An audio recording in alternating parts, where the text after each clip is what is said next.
Mga kastig, ang pelikulang ating mapanood ay The Little Hours. Enjoy watching!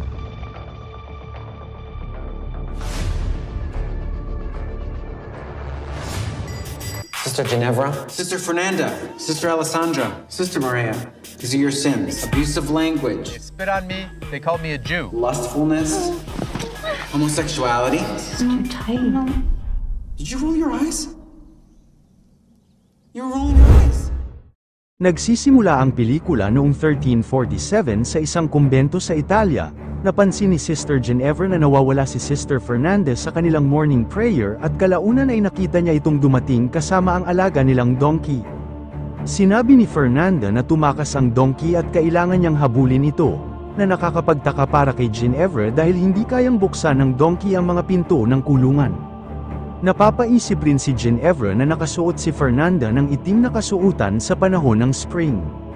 Maya-maya, nang dumaan ang handyman na si Lurko at batiin sila ng magandang umaga, sinigawan sila ng mga madre at tinawag siyang bastos dahil sa pagkakatingin niya sa kanila dahil kailangan nilang manatiling malinis. Makalipas ang ilang sandali, tinanong rin ni Mother Maria si Fernanda kung bakit nawawala siya at nagdududa rin siya sa kwento ng donkey dahil palagi itong nawawala kapag nasa pangangalaga ni Fernanda, na madalas mangyari. Pagkatapos nito, nag-ayos ng mga estante si Maria kasama si Ginevra, na nagdala sa kanya ng mga chismis tungkol sa mga pagkakasala ng ibang madre tulad ng pagkain ng dalawang order ng pares ni Diwata, bagaman napalihis ang atensyon niya nang makita niya ang isang nakakalibog na drawing sa isang aklat. Samantala, si Sister Alessandra ay namumuhay ng malungkot na buhay. Ayaw niya roon, ngunit pinilit siya ng kanyang ama na suportahan ang simbahan. Ginugugol niya ang kanyang oras sa panalangin at pagbuberda habang umaasa na isang araw ay makikita niyang muli ang kanyang manliligaw na nagtatrabaho sa Adonis Bar. Maiksing oras lang ang access nila sa labas ng kumbento, at kapag bumibisita naman ang kanyang ama, ay halos hindi niya ito makita dahil sa nakaharang ang isang metal na bintana. Sa hapon, habang naglalakad ang tatlong madre sa daan, nakita sila ni Lurko na sila ay dumadaan at sinigawan siya ulit ni Fernanda dahil sa kanyang makahubad panty na pagtingin, sinundan pa ng paninigaw ni Ginevra at pagbato ng turnip sa kanya. Sa una, nagulat si Alessandra, ngunit pagkatapos ay sumama na din siya at nagsabi pa ng mga insulto at sinira nila ang mga gamit ni Lurko bilang paraan upang labanan ang kanyang mga frustration. Ang kawawang si Lurko ay nanatili na lang nakahiga sa lupa habang binubuhos ng tatlong babae ang kanilang galit, pagkatapos ay dinuduraan siya at tinatawag pa siyang manyakes na Hudyo. Makaraan ng ilang panahon, si Father Tommaso ay umalis sa kumbento upang ibenta ang mga banordang tela sa bayan at lumapit si Lurko sa kanya upang ipaliwanag na pagod na siyang mabastos kaya magre-resign na siya. Sa isang kastilyo na malapit doon, natuklasan ni Lord Bruno na ang kanyang asawa ay nakikipagbakbakan sa alipin na si Maceto. Agad na pumasok si Bruno sa kwarto, at nang makita siya ay agad na tumakas si Maceto sa pamamagitan ng bintana at tumakbo pabalik sa kwarto ng mga alipin, kung saan nagkunwaring natutulog siya. Nagpasya si Bruno na gupitin ng isang piraso ng buhok ni Maceto upang makilala ito, dahil ayaw niyang gumawa ng eksena sa harap ng iba pang mga alipin. Pagkatapos umalis ni Bruno, ginamit ni Maceto ang parehong kutsilyo upang putulin ang isang piraso ng buhok mula sa bawat alipin sa kwarto.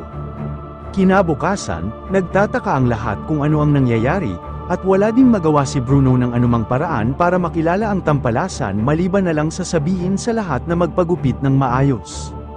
Makaraan ng ilang panahon, lumapit ang asawa ni Bruno kay Maceto, na nagnanais na ipagpatuloy ang kanilang malakames-utrang relasyon. Sinubukan ni Maceto na hindi pansinin ito, ngunit pilit siyang pinaghahalikan nito.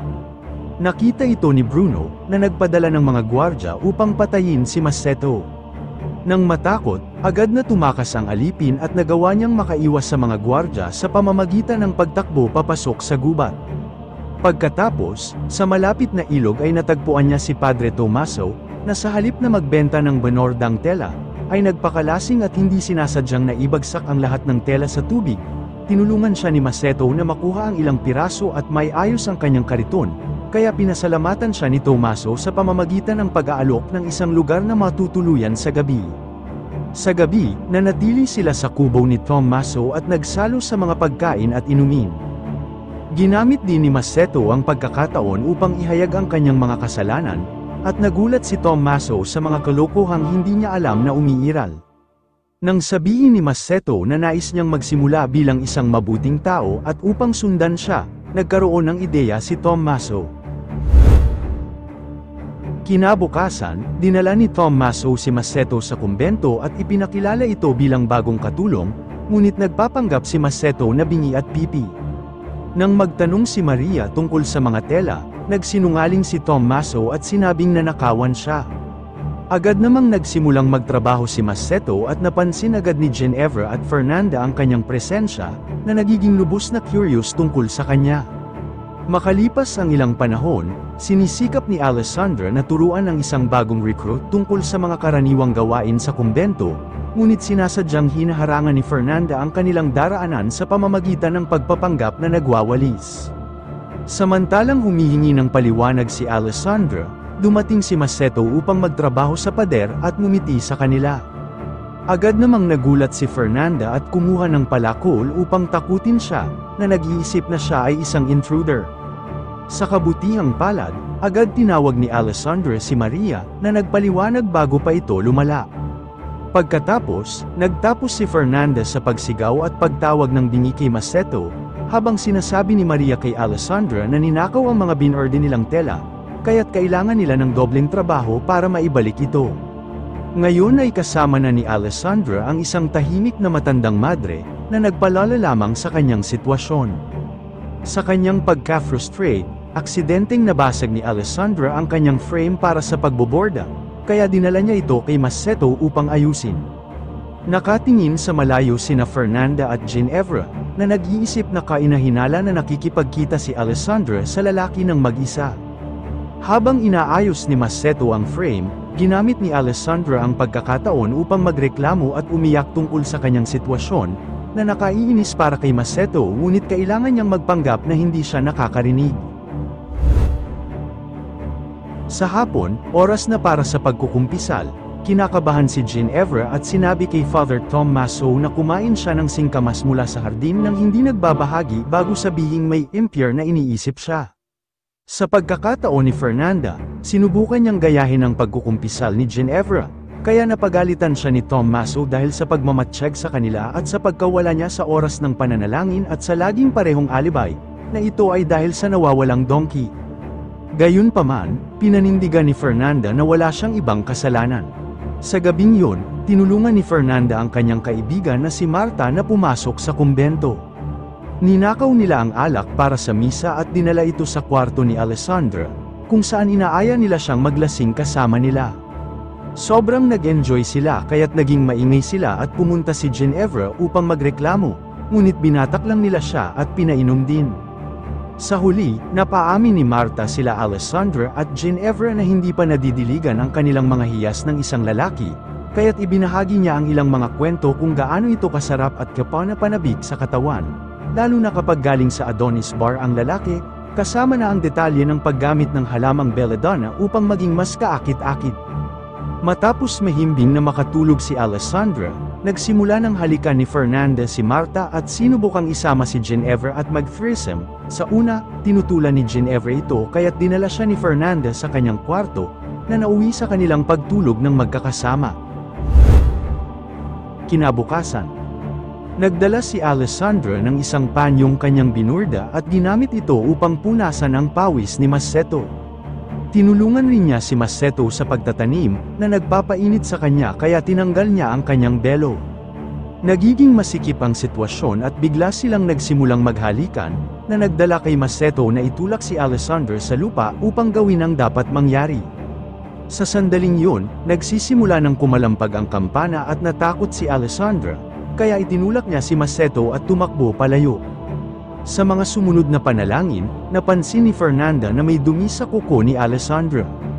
Pagkatapos nito, naglalabas sina Ginevra at Fernanda at sinubukan ni Ginevra na pag-usapan ang kanilang ginawa noong nakaraang gabi, ngunit pinatigil siya ni Fernanda. Pagkatapos, dumaan si Alessandra upang labhan ang kanyang belo, na pinagtataka ng iba dahil hindi siya kailanman naglalaba ng kahit ano. Matapos ipaliwanag na nadumihan ito kay Maceto, naririnig niya kung gaano kahirap maglaba kaya nagpasya siyang ipagawa na lang kay Ginevra ang paglalaba. Pagkatapos umalis ni Alessandra, umalis din ang selosang si Fernanda at sinabing lilinisin niya ang cellar. Natapos ni Ginevra ang paglalaba ng mag-isa ngunit nang siya ay mag-check sa cellar, wala naman si Fernanda roon. Samantala, nagkipagkita pala si Fernanda kay Marta, na gumagawa ng isang potion na may belladonna at inilagay ito sa mga mata ni Fernanda upang lumaki ang mga ito. Gumamit din sila ng kaunting dugo upang magdagdag ng kulay sa kanyang mga pisngi. Sa likod ng mga halaman, pinagmamasdan sila ni Ginevra at sinusubukang tandaan ang karamihan sa proseso. Pagkatapos, pinuntahan ni na Marta at Fernanda si Maceto at ginamit ang isang kutsilyo upang puwersang paligayahin silang dalawa at padiligan ang kanilang nananabik na katawan. Habang sila ay nag-e-enjoy, natagpuan ni Ginevra ang solusyon ng belladonna at pumunta upang hanapin sila. Ngunit tapos na sila at nagpapanggap na walang alam. Nagtataka si Ginevra kung may ibig sabihin ba ang gabing magkasama sila ni Fernanda, na sinabi nitong para lang sa kalokohan at hinihiling kay Ginevra na kalimutan na lang ito. Sa huling bahagi ng gabi, sinasabi ni Maceto kay Tommaso na tunay na natutuwa siya sa kanyang oras dito at balak niyang manatili ng matagal. Biglang naabala sila ni Maria, kaya agad na nagtago si Maceto habang sinasamahan ni Tommaso si Maria palabas upang maglakad. Kinabukasan, habang tinatanggap ni na Maria at Tommaso ang obispo para sa inspection, umakyat si Maceto sa bintana upang pasukin ang kwarto ni Alessandra upang diligan ang nananabik na bulaklak nito. Habang sila ay nasa gitna ng bakbakan, pumasok ang matandang madre ngunit hindi man lang sila nito napansin, ngunit hindi napigilan ni Maceto ang mapamura nang makita niya ito.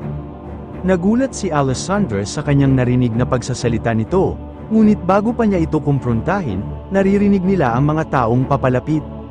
Nagtago si Maceto sa ilalim ng kama habang nagmadali si Alessandra na magtrabaho, ayusin ang kanyang damit sa abot ng kanyang makakaya. Dumating ang obispo at si Maria at nakita nilang lahat ay nasa ayos, kaya nang mawala sila, tumakas si Maceto sa pamamagitan ng bintana. Pagkatapos nito, sinuri ng obispo ang mga libro ng accounting at napansin ang kakaibang tungkol sa mga benta ng tela na dulot ng mga imbento ni na Maria at Tommaso para itago ang pagnanakaw. Biglang naabala sila ni Ginevra, na nais ipahayag ang tungkol kay Fernanda. Ngunit agad na dinala siya ni Maria palayo upang makipag-usap ng private, ngunit hindi niya gaanong seryosong pinaniwalaan ang mga kwento ni Ginevra tungkol sa mga donkey at alak. Matapos ang isang mahirap na araw ng trabaho, natagpuan ni Ginevra si Maceto na natutulog at sa wakas ay nagtagumpay ang tukso sa kanya. Nagtago siya sa cellar upang gumawa ng belladonna potion, ngunit sa halip na ilagay ito sa kanyang mga mata, ininom niya ito dahil hindi niya nakitang mabuti ang ritual kung paano gamitin. Pagkatapos ay ginamit niya ang sobrang dugo sa kanyang pisngi at tinanggal ang kanyang belo, na nagpapakita sa kanya na parang isang baliw. Samantala, hinarap ni Alessandra si Maceto tungkol sa kanyang pagsasalita, ngunit narinig nila ang isang taong humahalakhak kaya nagtago si Alessandra habang nagkukunwaring natutulog naman si Maceto. Biglang pumasok si Ginevra at hinalikan si Maceto, ngunit agad siyang umatras dahil sa pakiramdam niyang kakaiba. Dahil sa epekto ng belladonna, inamin ni Ginevra ang katotohanan, na siya ay tunay na nagkakagusto sa mga babae at siya ay isang Hudyo. Pagkatapos ay narinig niya ang isang taong kumakanta sa labas at naghalusinasyon siya na ito ay isang anghel, kaya nagmadali siyang nagtago sa parehong lugar na kinaroroonan ni Alessandra. Pagkatapos ay pumasok si Fernanda na nakasuot ng itim at may hawak na kutsilyo, itinali ang mga kamay ni Maceto at piniringan ito bago siya dalhin palayo.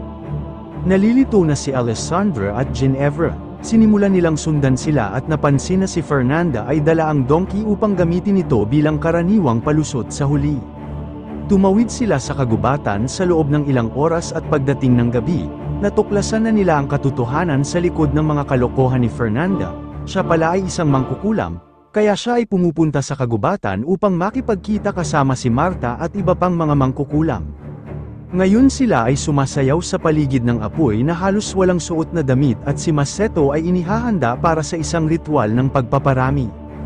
Napakasaya ni Ginevra sa nakikita niya kaya't naghubad siya ng kanyang mga damit at tumakbo papunta sa sayawan habang si Fernanda ay umupo sa ibabaw ni Maceto, at handa ng isakatuparan ang pagsasakripisyo ng alay. Nagdesisyon si Maceto na magsalita at humingi ng awa kay Fernanda at sa isip ni Fernanda, naisip niya na napagaling nila siya, ngunit sinakluban siya ni Marta at naghandang maghanda ng kutsilyo. Sa oras na yon, huminto ang sayawan nang mapansin ng mga mangkukulam si Ginevra na nagpanik at gumawa ng eksena dahil sa epekto pa rin ng belladonna. Sinubukan ni Marta na pigilan siya, ngunit sinugod siya ni Ginevra, na nagresulta sa kanilang pagbagsak sa lupa para maglaban.